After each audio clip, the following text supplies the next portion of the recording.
Welcome. I spend an awful lot of time going to neuroscience and positive psychology lectures, and I'm reading about one textbook every week to 10 days at the moment. It doesn't mean I'm a phenomenal reader, by the way. It just means that I'm listening on Audible, so it tells you just how many dog walks I'm doing, because I tend to be listening while I'm out walking the dogs. What interests me, I think, most about neuroscience is that I think it's tapping into a desire by those that we have to positively influence, that they want an evidence-based approach. They just don't want to hear nice stories. They don't just want to be convinced by very strong influencers and persuaders. They want to know that what they're being asked to do makes sense.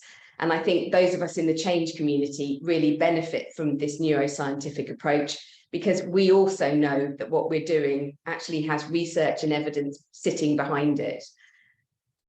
There's at least 200 research projects that I have read that lead me to the pieces that I'm going to share with you today. At the end of the day, there has to be a feeling that this is going to start doing something positive for us, but it comes from a good place. It comes from experiments. And I listen to so many of the experiments on my my lectures. I even take part in some of them. We did something about short bursts of exercise and stress reduction by stimulating the parasympathetic nervous system. So I ended up buying a little exercise bike and doing it for 4 minutes. And it's working. I love the reframing that it does in the brain. So I'm always taking part in the experiments as well as researching them. So why do I want to talk about neuroscience? What is it going to do for us? Well, I think the first most important thing I've got some kind of involvement gap.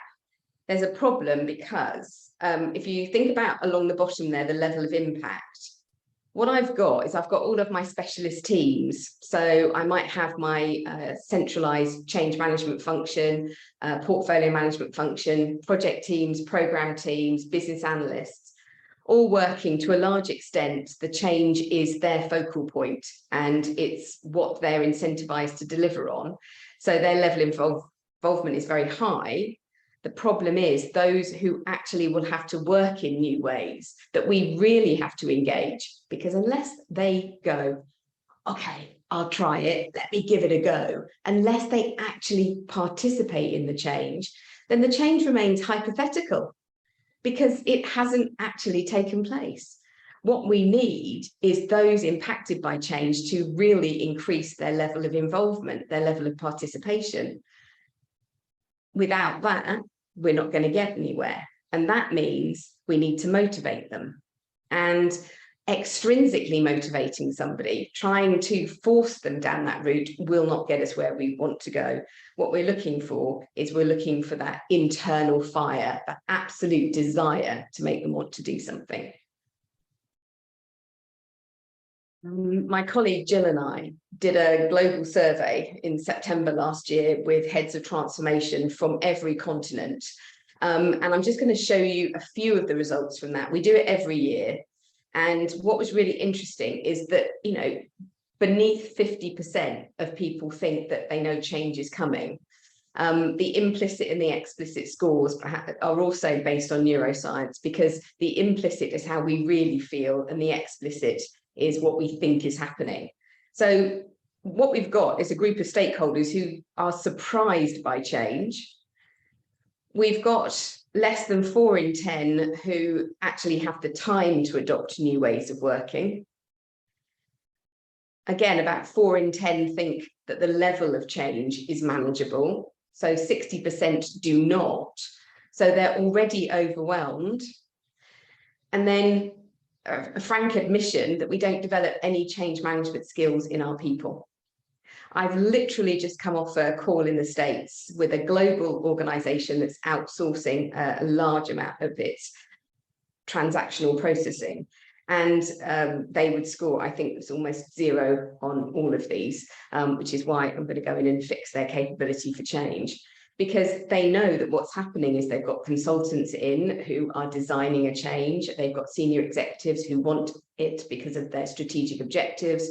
They've got senior managers who are telling staff that this is how they're going to work. that nothing is changing.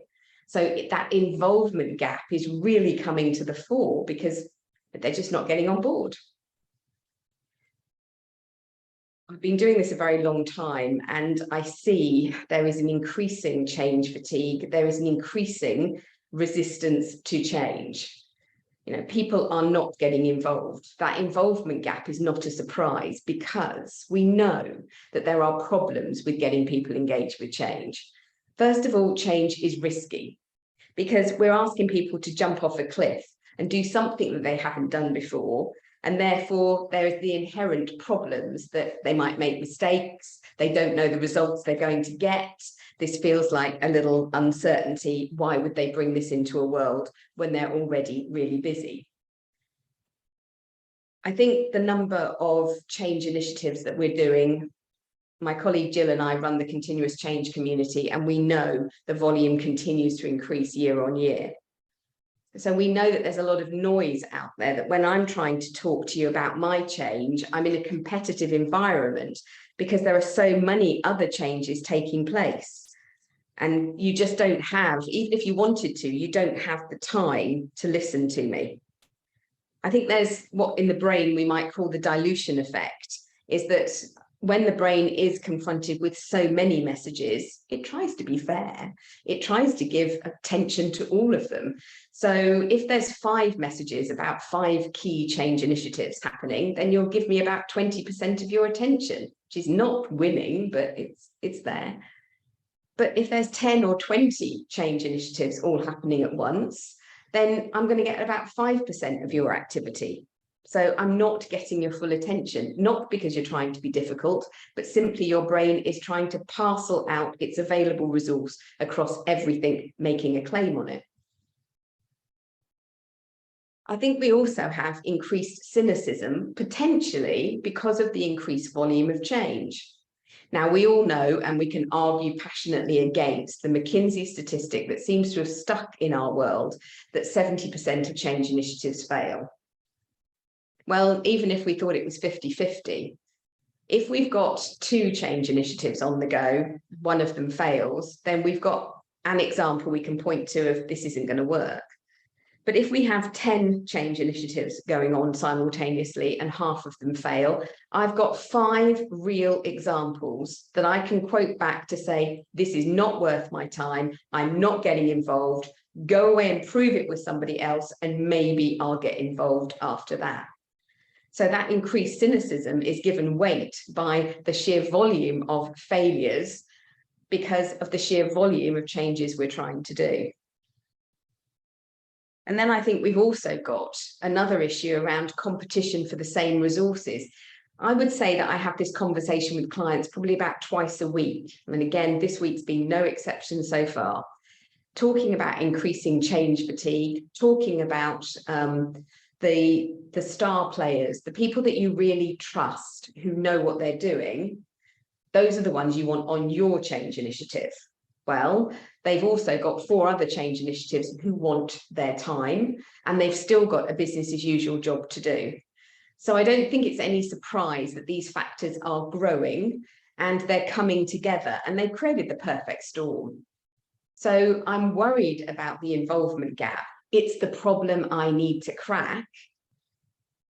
I can see why it's happening, and I think that we're going to see that perhaps using some neuroscience might be an effective way of getting the solution we need. I'm never the type to denigrate other theories and models because I passionately believe that everything has a contribution to make. However, I am a little concerned that some of the traditional stakeholder models that we use don't work for us. I can do the analysis where I this one here, the CPIG model as it's known, the customers, the providers, influence and governance. Well, yeah, there's some simplistic modeling that goes on there. But the problem is that that gives me an indication of some of the content that these stakeholders might be interested in. So I can tell a good story.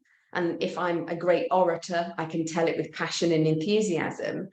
But the problem is it still bounces off because it's just anecdotal, it sounds nice, but it's not triggering any response. It's people who go, oh, that's interesting, or I kind of agree with you, but it doesn't change their behavior. And in this very competitive environment of multiple changes happening, they need it to change their behavior.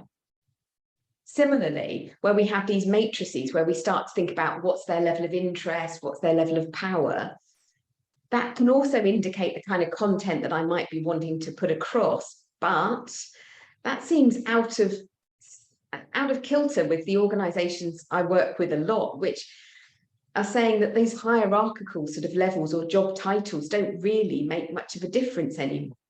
It's a sort of non-agile, old-style world that this relates to. So again, we can get some content out of there, but it's maybe not as sharp as it needs to be. Again, it bounces off. What I'm worried about as a result of it bouncing off is that I get the tone wrong, I get the content wrong. And because I've got very little time given to me by my stakeholders, I'm wasting a golden opportunity because I'm just hitting the wrong note. Perhaps I'm doing a bit more telling than I am asking. The problem is also compounded by the fact that I've got so many more stakeholders to manage than I've ever had before.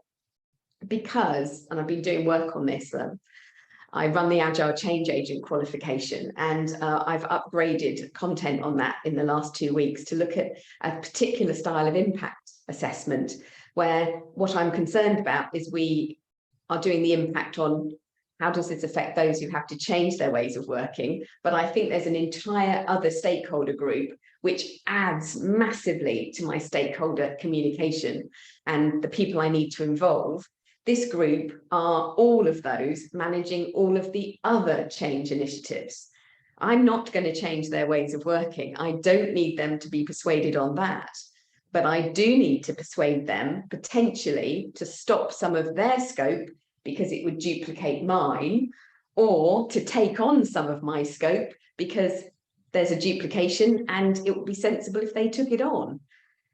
So what I'm saying is I've never had more stakeholders to communicate with, and therefore I've got no more time. I can't make more hours in the day.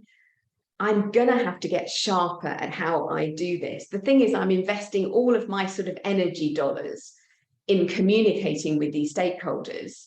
But if the messages bounce off, they don't really connect, they don't really trigger a behavior, then I get all these symptoms. I get few people who are actually attending meetings, or as we know, people dial in, don't they? And then what they're actually doing is playing with their phone and maybe answering emails. So they're sort of shadowy figures. They're there, presenteeism, they can be ticked off, but actually, you know, they're not actually doing anything. They're not volunteering. You have to chase for progress all the time.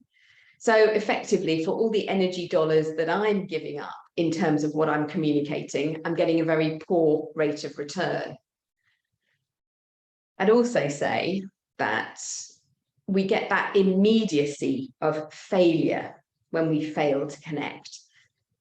When that content just bounces off and people maybe politely nod and go, oh yeah, she's making a good point, but don't then act on it, I get that immediate sense of humiliation because I know I haven't connected. It actually goes to one of the primary drivers in the brain we're going to look at in a moment. It goes to social connection. I haven't connected with you, and therefore, you know, I feel left out. I feel a bit embarrassed or humiliated, perhaps. When we leave people out of social situations, when we don't include them, we feel that pain in the same area of the brain as if we'd experienced physical pain. So that idea of me failing to communicate with my stakeholders, to connect with them and get their attention is a real pain. It's a very big stress. So I don't have the time to waste. I've got more stakeholders than ever. There's lots of reasons why stakeholders want to ignore me. Hence, I've got a big involvement gap.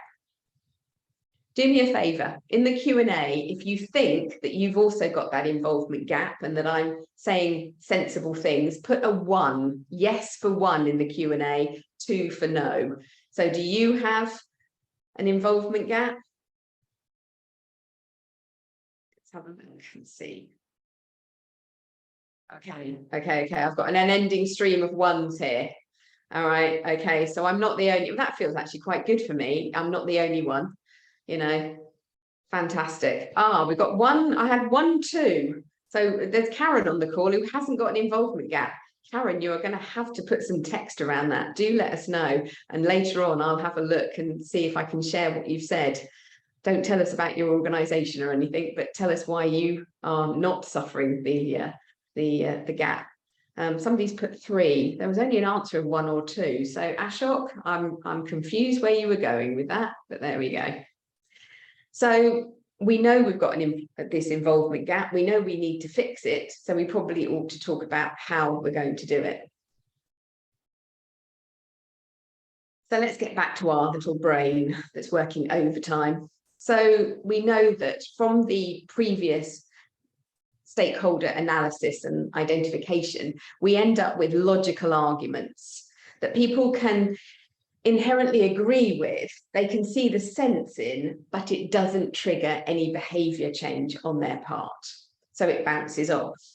Similarly, I can use that stakeholder identification and analysis, and what I can get is engaging stories. But again, those will bounce off. What I'm really looking for is I'm looking for the brain-friendly messages, because as soon as I connect with the brain-friendly messages, then I trigger, it's a visceral, instinctive response that the brain kind of has no choice. It's so core to how the brain operates and sees the world and processes information and takes decisions. It's almost as if we can't help ourselves. We have that visceral experience of it. My job is to try to explain what all of these primary drivers are. And then I think you'll see from that how we can use that understanding to better shape our communication. I know it's been working for me. I know what it does in terms of the effective actions that people take, that I'm mobilizing people for action, not just giving them information. So let's have a look at the primary drivers then. So first of all, there's a sense of connection I've just talked about, that we feel that lack of social connection when I'm not saying the right things that stimulate a discussion that you don't get involved in. Then I really feel left out. I'm not connecting. I had this actually about a week ago. I said it on the last recording. It was the day before. I was walking my dog in the woods, and I have a very grumpy neighbour. I am all about stakeholder engagement and empathetic and trusted relationships. And so I haven't given up on him, because he's a close neighbour, and it always pays to have friendly neighbours around. You never know when you're going to get locked out of your house or something's going to happen. So I called out to him, even though I was in a real rush and I didn't want to talk, but never mind. And he always moans about everything, but he ignored me. Now I could think, oh, well, he's probably got his headphones in, and that's how I rationalized it. Maybe he's wearing headphones. He's an older guy, I'm not sure, but that's how I rationalized it. His dog noticed I was there and was bouncing up and down, and he just didn't look back. He just carried on walking. And even though I didn't want to talk to him, and even though I rationalized why he might have ignored me, the feeling of annoyance, it's a classic example of that visceral experience. Can't help it. My brain is going, you have been ignored. You are not important. You are not liked. You are socially inept. And you can feel the pain of that. So a tiny little moment of a guy who didn't wave at me in the woods, suddenly my brain has gone into overdrive. And that is what happens with these primary drivers. When something doesn't connect, when we don't get the driver, the driving force met, it's a threat response, we get very unhappy.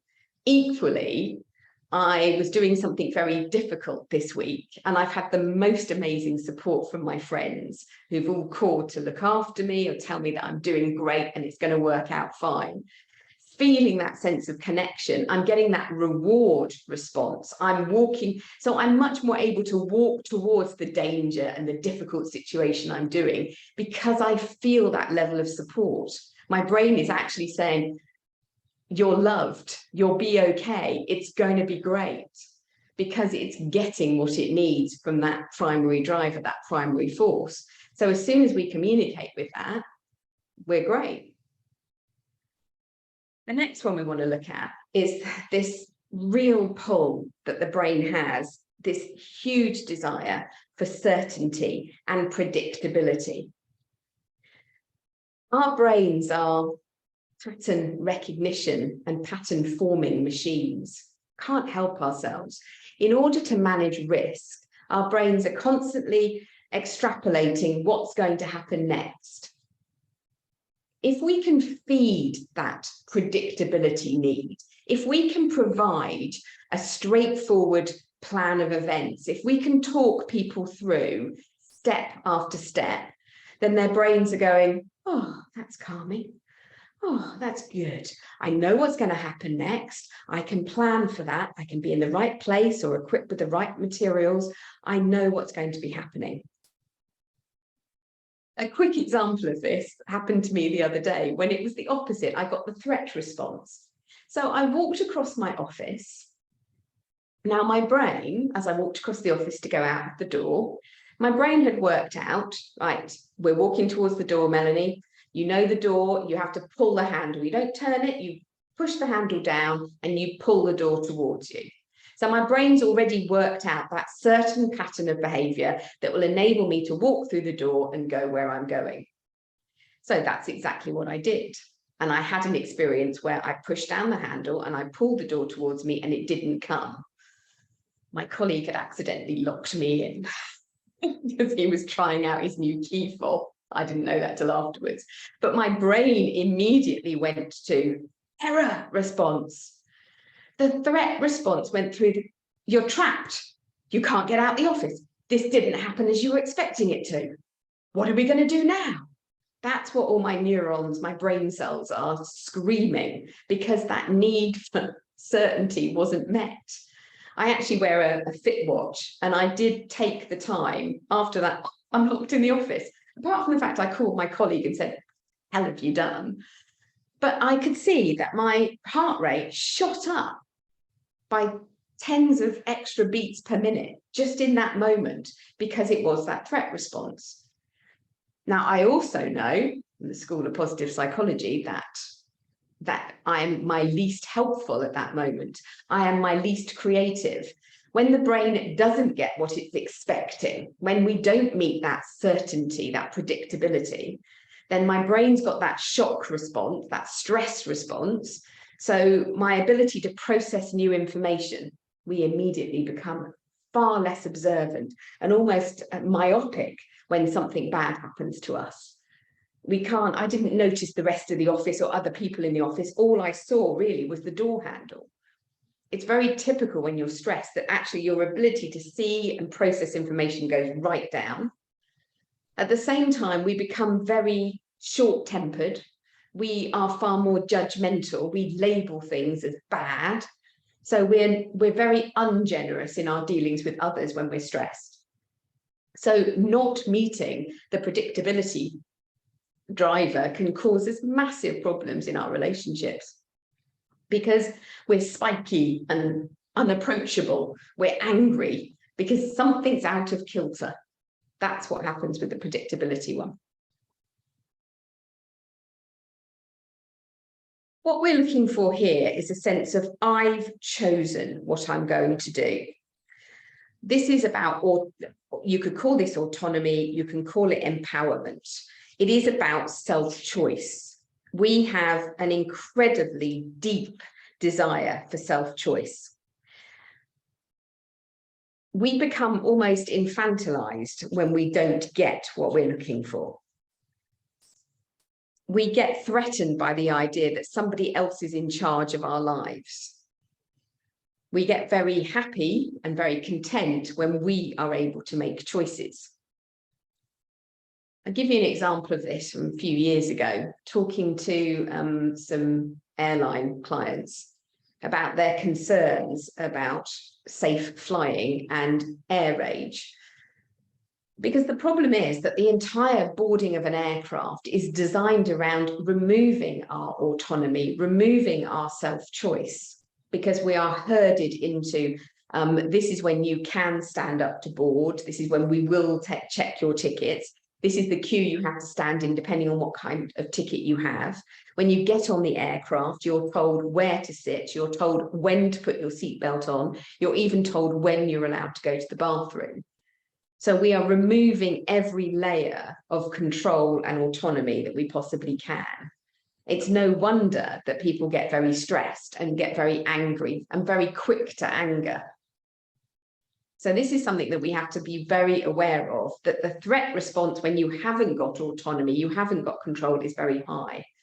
And these airlines were, there's been various experiments about things like on longer haul flights, for example, putting although they have a meal service, although they're doing cost control, even putting out a few little maybe biscuits, some bottles of water that people can help themselves to in the galley if they so wish, therefore bringing back a little bit of choice, actually works. There was another one where, you know, instead of doing the duty-free shopping on the plane, you could press the button when you wanted to shop and people would come and help you. Again, putting you in the driving seat of your experience. A lot of what they've actually been able to do, though, of course, is in choice related to the media that we have, whether it's films or whether it's music. So we've been able to put some choice back in those places as well. But autonomy is a primary driver, a real driving force. If you give people autonomy, then you get them on board. It's that visceral, I'm choosing, I will do it in my own time, it's my world, I'm responsible for myself. If you take that away, then what you're doing is you're back to that micromanagement. I'm telling you when to do something and how to do it. So when it comes to change, it's a very simple piece that we're constantly flipping how much of the scope, how much of how the change will happen can actually be given over to the people who will be working in the new way. So I'm constantly telling my executives, ask, don't tell. And I play a game with them about the scope of the change. And I say, to be honest, what of this legally and from a directorial responsibility do you have to mandate? What else could you perhaps give over to them? You know, it's at the end of the day, how much choice can you give? And when you start scratching that surface, the executives start to realize that actually getting prescriptive about exactly the order in which data will be processed or what exactly which systems do what is way beyond their own experience levels, and they probably shouldn't be saying it. But if they are staff, they get to develop their own approach, and therefore they start to own the change. This is not complicated stuff, but what we see in neuroscience is there's real reasoning behind why people behave the way they do. Balance always makes me laugh because it's the brain is desperate to be in balance. We don't, Shakespeare wrote about this in The Merchant of Venice, neither a borrower nor a lender be. Our brains don't like to be owed, nor do we like to owe things. So understanding that our brains want to put things in balance. For example, if I want you to do something, what I can do is I can spontaneously, almost, maybe a tiny little favor I can do for you without you having asked me. Maybe I can give you something that will help you do your work. I can answer a query. I can try to solve one of your issues purely voluntarily, purely just out of the goodness of my heart.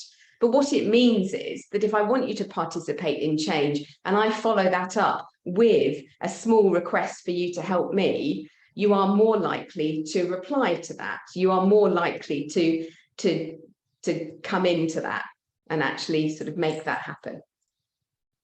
The brain wants to keep things in balance. I've just seen a question from Antonio about autonomy. Yes, it's in Dan Pink's work, which he wasn't the first to write about it. Actually, there was an awful lot of work done in 1947 on the idea of empowerment or autonomy at work. Ironically, it hasn't really come to the fore until the world of Agile about 20 years ago. But yes, autonomy is one of the 3 factors he called out. I love Dan Pink's work. I find Dan a very engaging guy. I'm not sure I like his latest book, Respect. I found it, Regret, sorry, I found it a bit negative. But his work only covers those 3. He's talking about those 3 factors. I'm widening this out to make sure we've got a more comprehensive look. So we've got connection, we've got predictability, we've got control or autonomy, we've got balance. The next thing we want, and again, it's all about protecting ourselves, is we want respect, we want status relative to other people. It doesn't mean to say that we have to be at the top of the tree for everything, but what we do want to do is make sure that we are respected, that our contribution is recognised. So this is about not taking away people's sort of status, if you like. If we're giving up, I'm just seeing a comment there, Chris Throne talking about balance and it being reciprocity. Yes, there is a reciprocity piece. If you study Robert Cialdini, Chris, then you'll know a lot about reciprocity. With the status, the respect one, what we've got to do is make sure that people aren't put in a situation where they feel an idiot, effectively. What happens is that when we ask people to work in new ways, change is incredibly threatening to status and respect, because every skill that you've built up in that particular area is no longer valid. And so you're now starting from 0 again, as is everybody else around you. You've lost your position of respect in the team. You're no longer sort of somebody that others come to because you're a bit of a guru in Excel pivot tables, for example. If we've gone to an enterprise-wide finance system and we no longer use Excel, then that skill that you were known for and respected for, well, that's disappeared. So we need to be very careful about how we confront people with change and give them ways that they can actually maintain that respect. And I think that's also linked to the last one, which is around growth. We have an innate desire to build new capabilities and skills because our brain recognizes that the more skilled we are, the more likely we are to cope with whatever's thrown at us. In Australia this morning, I was having this conversation about how people are looking for solutions. They're not looking for theories and models anymore. They don't want necessarily the methodology. What they want is practical solutions, because then they can apply them. They become skilled in solving those kinds of problems, and therefore they feel they've grown and developed their capabilities. They are more protected from the vagaries of everything changing around them. Maybe their organization suddenly being bought by somebody else, or maybe there's a restructuring and they feel vulnerable. The more capabilities they have, the more able they are to protect themselves effectively. So those are the primary drivers. And what we're talking about is that we understand from all of that discussion I've just given you about the impacts that has on how people feel. What I then use is that understanding of these primary drivers, and I've just given you a thumbnail sketch for now, and I use that to help me identify, well, what would a good engagement look like? And of course, it's direct connection to almost pressing the button on at least one of those primary drivers. Because when that happens, we know it triggers that instinctive response. So if I feel threatened and my respect and status is going to be lost, my instinctive response is to deny the change or come up with every reason under the sun why we shouldn't change. Whereas if I can get in with some communication that gives people the opportunity to recognize how their previous skills actually have built the foundation for going forward with this change, how I still respect everything they've learned, and how I might give them opportunities to coach others, for example. I might give them privileged access to early training materials. If I'm respecting them, then there's going to be that visceral, I'll work with her, this change is going to be good, yeah, I'm going to learn something new. It triggers also that growth primary driver. So obviously, when I'm thinking of any intervention, I'm trying to hit as many of the primary drivers as possible, but I don't think I'm going to hit all of them with one intervention. But I know that it's those drivers that I'm trying to connect to. How do we do that? Well, what I want an action that matches the primary driver. I want a little shortcut. That's what I'm doing. This is brain smart stuff. If we know how the brain works, then what I can do is give the brain what it wants. If I know how the brain works and I don't give the brain what it wants, I know I'm going to get the opposite reaction. So I want to be quite smart. I want to go in there and I want to have a go. What I'm going to use the last part of this webinar to show you is that actually this is how I do it. I'm going to give you one example.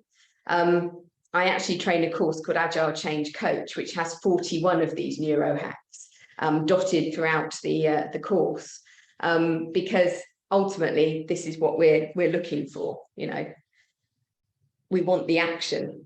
So if I take the primary driver of predictability, that feeling that I want to be quite certain of what's happening, I understand that my brain is constantly extrapolating forward, forming expectations, identifying what the routes might be, and we predict what's going to happen and we feel in control because we know what's happening. The success criteria for that, what therefore would a good intervention look like? The brain is looking for a logical flow of what is going to happen. It's looking for clear outcomes, so it understands, certainly, predictably, I know when I'm finished. How will I know when I'm done? Because there's a clear outcome. And it's also looking for the rational reasons why something is needed. It wants to predict, I understand the reasoning, therefore I can extrapolate that reasoning and I can work out for myself what's going to happen next. So our brains have certain demands because of this driving force. An example of a brain smart shortcut, that's what a neuro-hack is. It's a brain shortcut. And let's think about trying to talk about my change. So I've currently got one which is completely reorganizing how finance function works. Instead of processing large amounts of information, we now have an AI platform that does that for us. So what we're asking our finance teams to do is become more business partners for the business and work upstream, talking to people in the business who create the numbers and who submit the numbers, often in the wrong format at the wrong times. And what normally happens is the finance function puts it all right. Well, now actually the system's going to have a bit of a go, so they've got more time for coaching, facilitating, having difficult conversations, sharing their knowledge and helping the business maybe create better pricing models, better cost models that they can use when they're trying to think of new products and services. So that all seems fairly reasonable. I'm focusing on those people and I'm completely changing their job, their priorities, their values, their attitudes. But at the same time, I am aware that this global organization has gone through a massive restructuring about 6 months ago. So everybody's in new teams with new job titles and new reporting lines. So that's becoming sort of normal now, sort of bedding down, but it was only 6 months ago and it was quite a radical sort of shift. At the same time, there are a number of other changes, one of which is a regulatory change where they're going to have to, the regulators in the insurance industry have completely changed what they're looking for. So they've got a lot of little projects going on to reconstruct data and collect different data. So they're sort of knee deep in the middle of those changes right now. What do I need to do to be able to get their attention and show them that my change is completely predictable? What I need to do is I need to talk about my change in two ways. I need to, by acknowledging what is already happening and has gone before, what I want to do is create almost a smooth path. I want to sort of say that actually my change isn't anything amazing. It's just a natural extension of what you've already been doing. So my change adds to what you've already put in place. So effectively, I'm honouring all of the effort that they've already put in. And I'm saying it uses what you've already put in. So thank you for that. You've made this really work. You were the enabler for the change that we are now talking about. So what I have created for the brain is no shock. So the brain thinks, oh, this is a natural extension. Whereas if I don't make those connections, if I don't bother to do that certainty and predictability of how this connects to other things, the problem is that the brain thinks, oh, we're going off at a tangent.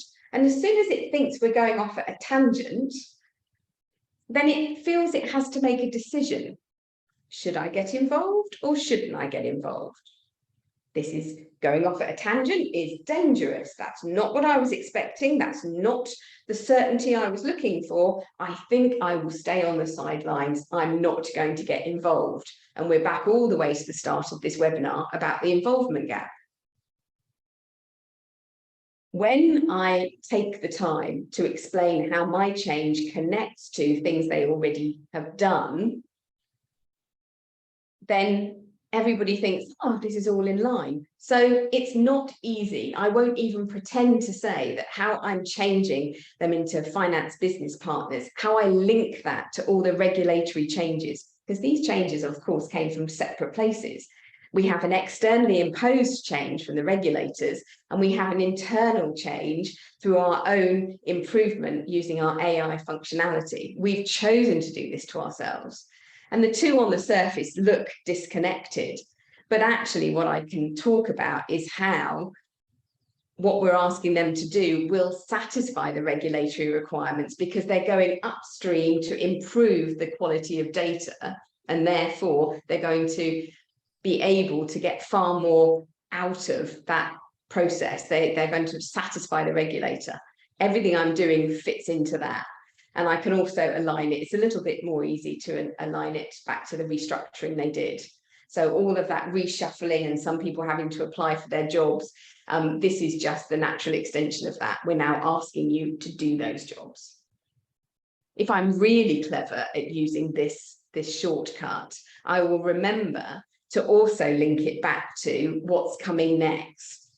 So that ultimately that feeling of, you've heard rumours about that. Well, actually, I've extended this is all just sailing along, because I'm actually saying, well, what I'm doing is now clearing the path for that next change you've heard about.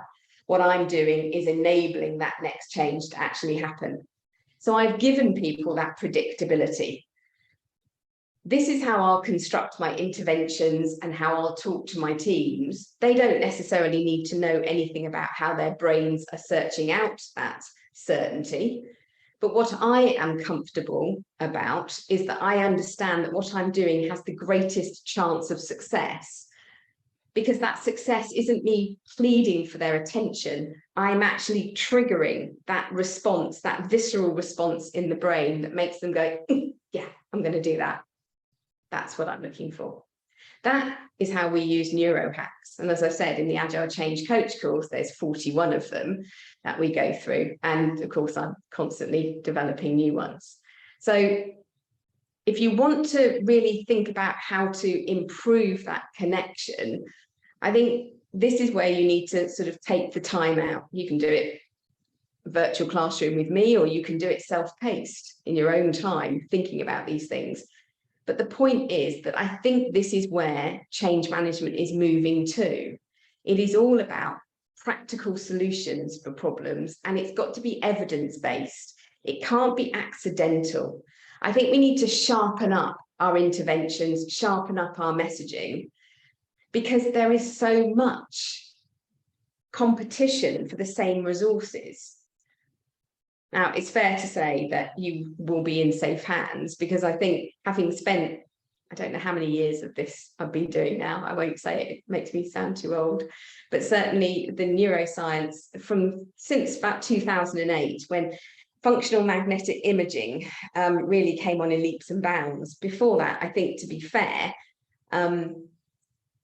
neuroscience was somewhat hampered by having to work on a lot of dead brains, whereas now we can do experiments that are very much, we can see in the brain which bits of the brain light up when we do certain stimuli. So we're learning a lot more and a lot faster.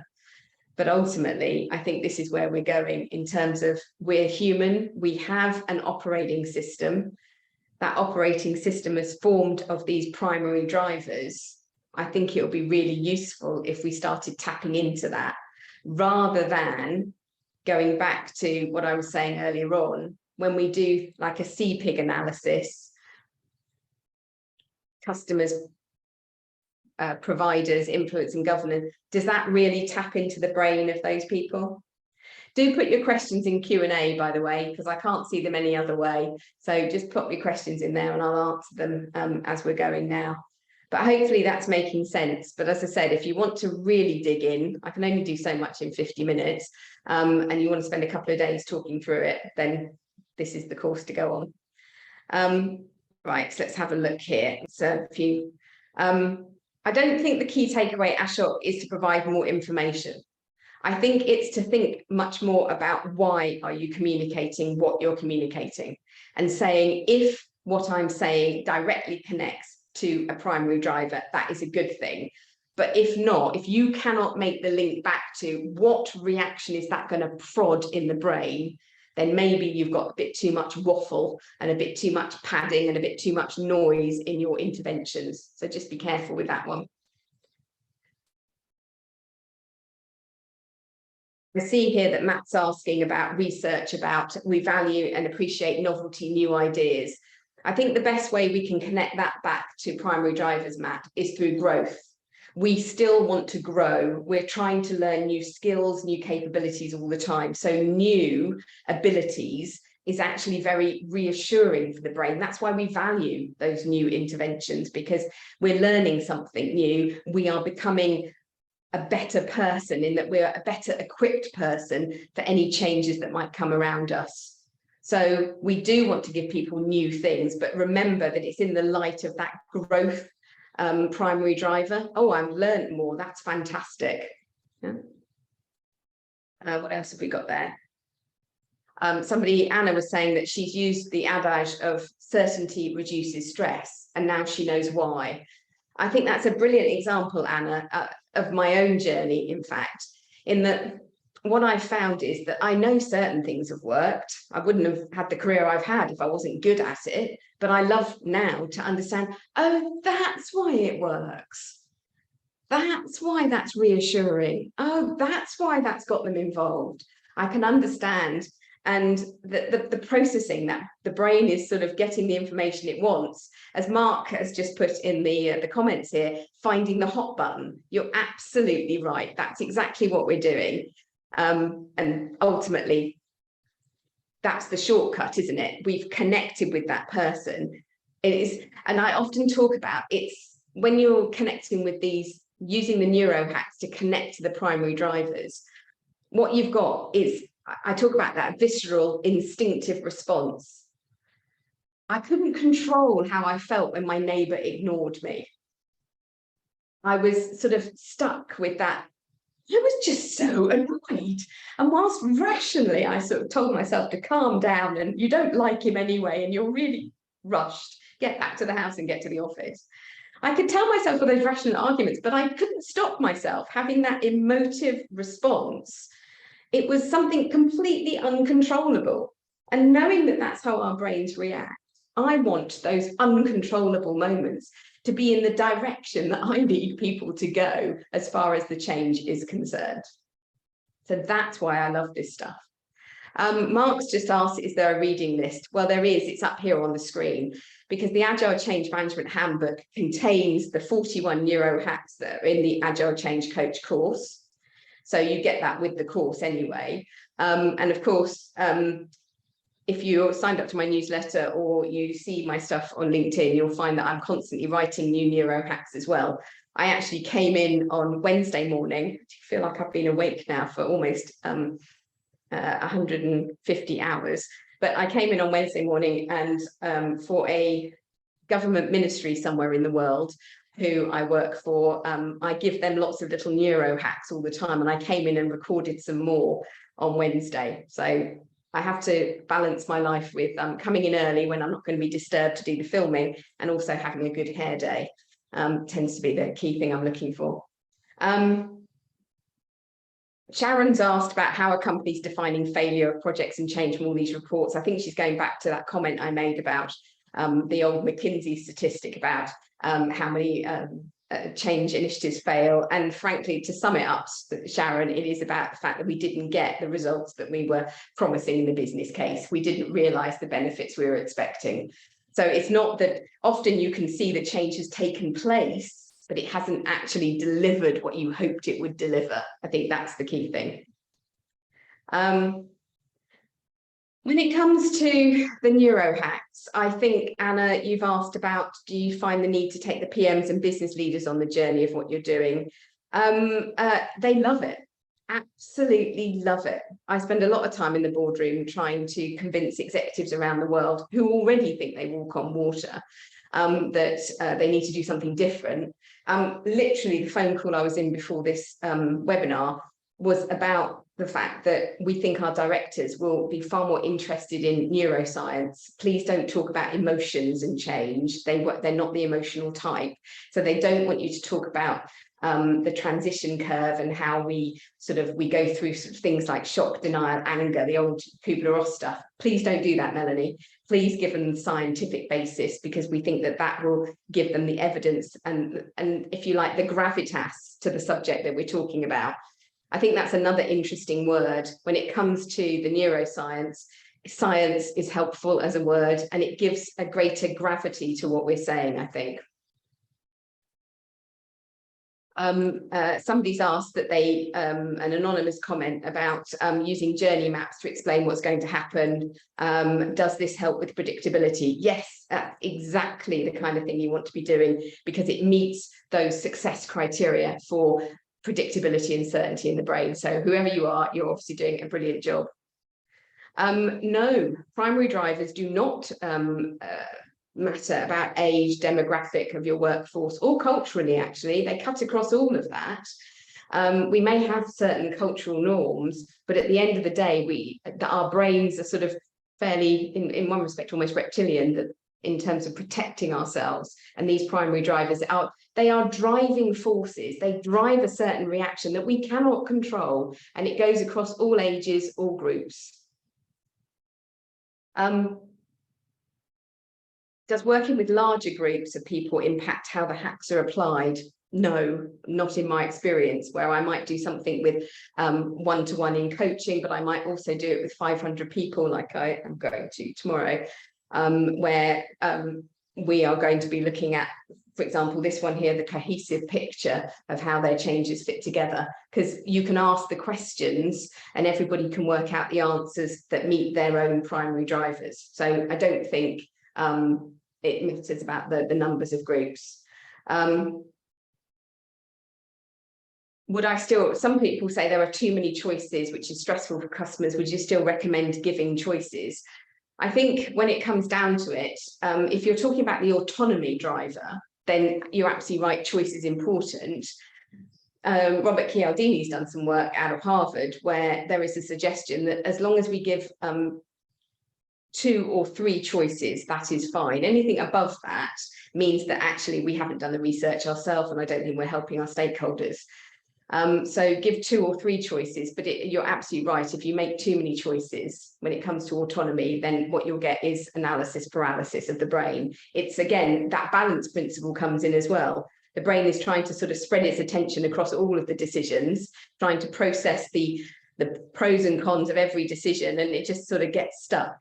Whereas if you've got 2 things, do you want to attend on Monday or do you want to attend on Wednesday? Then they'll make a decision Monday or Wednesday, rather than, oh, I'm not sure I'm going to go at all. Yeah. The person who said that no, they didn't have an involvement gap has written back to say that they work in a democratic organisation where the employees own the company. So they actually have a natural vested interest to be involved, although she is saying that not everyone's engaged, and that's where we need to drive more of this engagement. So however involved people are, I think ultimately we still need to hit those neuro hacks and get that involvement going. That's the ideal.